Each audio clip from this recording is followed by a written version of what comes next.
Hi everybody. I'm going to talk to you about the day my sister was born. So it was about October. It was around the 20th of October. I was in fifth grade. My brother was in first grade, and our mom had been pregnant for 8 months, and our sister's due date was actually supposed to be in November. But I remember in the middle of class, my teacher pulled me aside and said that I had gotten a call from the office that my mom was in labor. So my grandma was coming to get me. So I walked to the office and waited for her there. And my brother met me there as well. And she picked us up. And as we were walking out to the car, we didn't really understand what the whole premature concept was about babies being born. Um, but I remember it like it was yesterday because it was towards the end of fall almost. So the trees were changing colors. You had orange and reds, and you know how it's kind of chilly enough to where you can wear sweatshirts with shorts and still be comfortable. And we walked to the car, and she finally told us that this usually doesn't happen. You don't usually have a baby due these many, 3 weeks early. But that as far as she knew, everything was okay, and so we're like, okay, that's okay, that's fine. We get to the hospital, and we find out that there was actually something wrong with her. The reason she was born prematurely was because she had some complications in her lungs due to the genetic disorder cystic fibrosis, which none of us had known she had had until that moment. So my whole family was there. We were all gathered around, and they did an emergency C-section on my mom and got my sister out. And then she was in an incubator for about three to 6 weeks, and nobody could touch her except for my dad and mom. They could only go in, and they would have to use the gloves through the incubator to be able to touch her. And I remember kind of through those 3 to 6 weeks, we were at home, but no one else was home but me, my brother, and my grandma.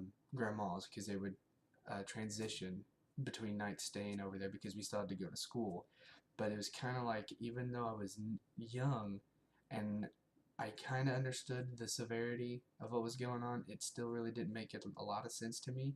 So I was just kind of numb through the whole thing, just kind of feeling like I was floating around and not really knowing if I should be upset, if I should be happy that she's being born, or if I should be upset that stuff's going wrong. And then also with the whole lifestyle change, I mean, your grandma's now spending every night at your house and making sure you're up for school and being there when you get home. And then it started ending up being that every weekend when we were home, we'd go to the hospital and stay up there with my mom, dad, and family. And then it turned out to every week evening after school, we'd go up there and stay with her.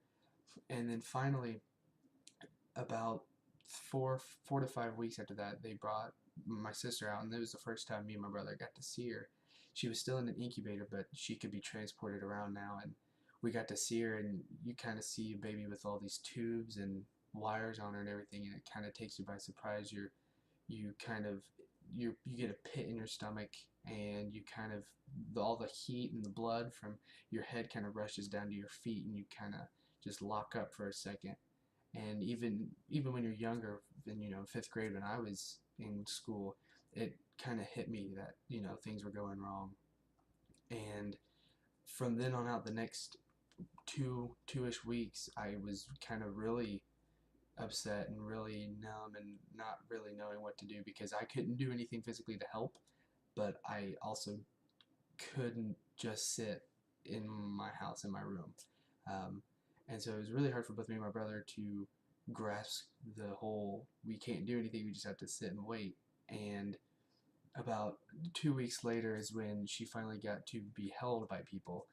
And I remember the first time I held her, and uh, she was really thin still. She hadn't gained a lot of weight, and holding her, even fifth grade, I was maybe 100 pounds, and I was like 4 foot something. I was really small, and holding a baby that's super super tiny compared to me even then, and being afraid to squeeze too hard and break something, or not hold her tight enough and drop her or something.